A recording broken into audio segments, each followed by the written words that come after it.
Alors, Programmes spatiaux secrets et alliance extraterrestre tome 3 de Michael E. Sala.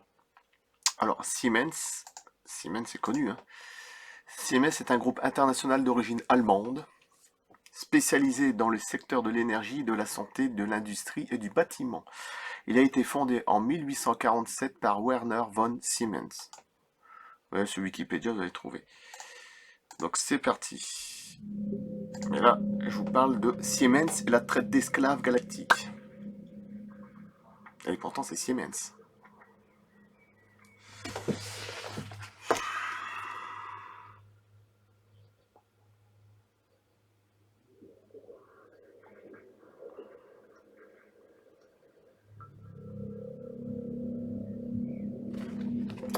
Alors, Siemens et la traite d'esclaves galactiques. Lors d'une entrevue accordée dans le cadre de la série télévisée Cosmic Disclosure, William Tompkins a déclaré que les nazis avaient abondamment utilisé une main-d'œuvre servile durant la Seconde Guerre mondiale, des travailleurs forcés qu'ils avaient ensuite transférés en Antarctique et qu'ils utilisaient aujourd'hui encore.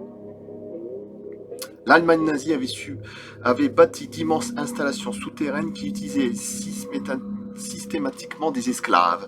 Ainsi, lorsque les nazis prirent la décision avant la fin de la guerre de poursuivre le développement des engins spatiaux et des systèmes d'armement qu'ils fabriquaient déjà, ils choisirent de transférer une bonne partie de leur installation de production en Antarctique et aussi d'amener leurs esclaves, avec eux. En conséquence, il y a certainement des esclaves qui travaillent sous terre aujourd'hui et qui vivent en Antarctique. Et aussi même sur Mars. Et pourquoi pas sur la Lune. Tompkins décrivit ensuite ce qu'il considérait comme une traite d'esclaves galactique.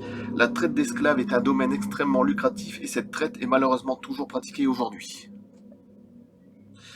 Ce n'est pas uniquement une affaire du passé, la traite d'esclaves existe toujours et ce problème persistant doit être réglé de toute urgence.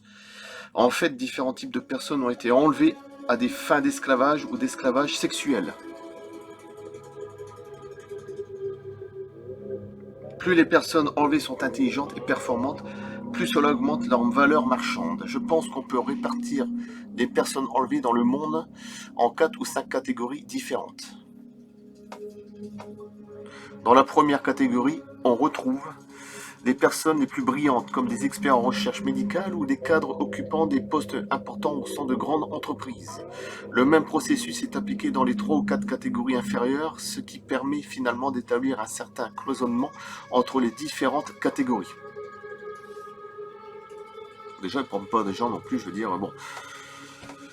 Voilà. Généralement, chacun de ces esclaves se déplace entre 2 planètes avant que l'on détermine quelle sera sa planète d'affectation finale. En fait, il s'agit là d'une énorme entreprise qui existe depuis de très longues années, mais au bout du compte, personne ne sait où ces esclaves sont envoyés. Comme dans le cas d'enlèvements normaux, nous ne savons pas ce que ces personnes deviennent car la plupart d'entre elles ne reviennent jamais. Alors, quand il dit enlèvements normaux, c'est ceux qui sont en vie comme ça, puis qui peuvent revenir. Hein, des enfants, des gens, et pas forcément sur d'autres planètes ou les traitements d'esclaves, ce que tu veux dire. Enlèvement extraterrestre tout court, voilà. Après, il y en a qui reviennent pas, c'est vrai. Mais ça veut pas dire qu'on est sur des autres planètes où ils vont rejoindre la traite d'esclaves. C'est pour ça qu'ils ont mis normaux, hein. Déjà, normaux. Alors là, faut pas demander, c'est encore pire. Bref. Nous entendons seulement parler de rares esclaves qui réussissent à s'échapper. Hein, comme les esclaves, ils réussissent à s'échapper. Lors d'une entrevue par courrier électronique, Good a décrit le développement d'une véritable traite galactique des esclaves qui implique à la fois des extraterrestres et les élites nationales qui contrôlent en secret les gouvernements et les forces armées de notre planète. Selon Good, cette traite d'esclaves est organisée sous l'égide d'un vaste réseau d'entreprises appelé conglomérat de compagnies interplanétaires ICC. Après avoir découvert qu'un grand nombre d'êtres humains étaient enlevés et exfiltrés de notre planète par différentes espèces extraterrestres, les gouvernements occultes de la Terre, c'est-à-dire la pyramide, et leurs syndicats ont décidé de profiter eux aussi de cette traite des esclaves, qui est très lucrative, et d'exercer un certain contrôle sur le choix des personnes qui sont enlevées. Là, ce que je dis là, c'est quand même du très très lourd. Hein. Je ne sais pas si vous imaginez un petit peu quand même. Bref. Au terme de longues négociations, les extraterrestres ont promis de leur transférer certaines technologies ainsi que des échantillons biologiques si en échange il était leur permis d'enlever librement des êtres humains. Mais ce genre d'extraterrestres respecte rarement leurs promesses. En conséquence, après avoir développé leur infrastructure avancée, ICC, dans notre système solaire et leurs technologies les plus avancées que certains groupes d'extraterrestres évoluant dans notre système solaire voulaient acquérir. Et après avoir dissuadé la plupart des intrus indésirables de pénétrer dans l'espace aérien de la Terre, le conglomérat de compagnies interplanétaires, ICC, hein, et les membres de la cabale, voilà, ceux sur Terre, c'est nous, hein, ont finalement décidé d'utiliser le trafic d'êtres humains comme une de leurs ressources principales dans cet immense troc interstellaire. Les révélations de Tompkins et Good ont apporté des éléments de réponse à la question suivante. Pourquoi le groupe Siemens avait-il fabriqué des milliards de puces de repérage dotées d'identificateurs uniques? Selon eux, il est fort probable que ces puces étaient utilisées pour la surveillance de l'observation de cette traite d'esclaves galactiques, ce qui inclut les travailleurs forcés détenus contre leur gré en Antarctique, dans des colonies secrètes martiennes et ailleurs dans notre système solaire. Ça promet. Les satellites et les engins spatiaux les plus sophistiqués pouvaient aisément repérer des êtres humains et qui avaient implanté des puces RFID. D'ailleurs, je vais faire une image, c'est pas plus gros, c'est un peu plus gros qu'un grain de riz.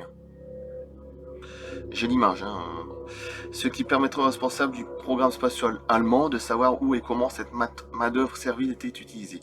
Il a déjà été établi qu'en 1998, Siemens AG, la lettre AG, pas AGE, les lettres, avait reconnu sa responsabilité dans le recours massif à une main-d'œuvre servile durant la Seconde Guerre mondiale et avait également accepté d'indemniser ceux qui avaient été forcés de travailler dans des usines.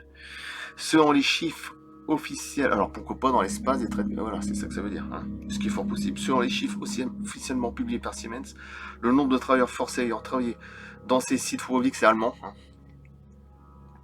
origine, créé en 1847, fondé.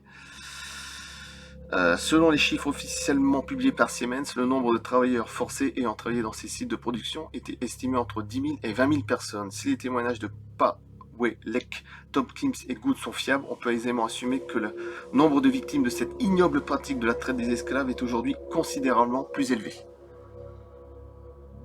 Par ailleurs, en collaborant activement au repérage des victimes de cette traite d'esclaves illicite par l'implantation de puces RFID, le groupe Siemens est en réalité complice de cette pratique occulte. Un jour ou l'autre, Siemens ou toute une autre entreprise impliquée dans la traite galactique des esclaves ou dans l'exploitation de travailleurs forcés dans des colonies spatiales secrètes, sachant aussi que tout ce qu'il y a eu pendant la Seconde Guerre mondiale sur Terre,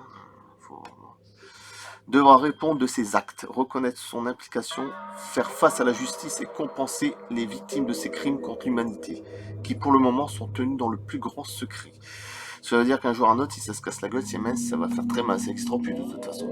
Électroménager, tout ça, vous voyez le truc là. Termine, la marque est extra-pu. Je sais pas si vous imaginez un petit peu, si un jour ça se casse la gueule. Cela se produira seulement lorsque toute la vérité sera faite sur les événements de l'Antarctique et lorsque le système du secret qui prévaut sera battu en brèche. Siemens et la traite d'esclaves galactiques. Je vais faire voir ce que c'est si je retrouve l'image. Voilà. Une puce RFID comparée à un grain de riz. Source Wikipédia. Voilà, et je coupe. Mettez sur pause.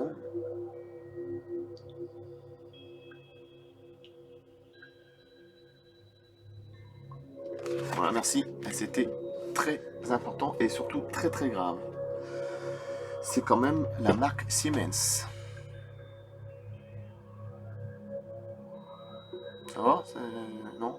Non, peut-être qu'ils sont pas encore bien, je sais pas. Je pense qu'il y en a qui sont pas encore bien réveillés. Bon, bref. Non, mais bon.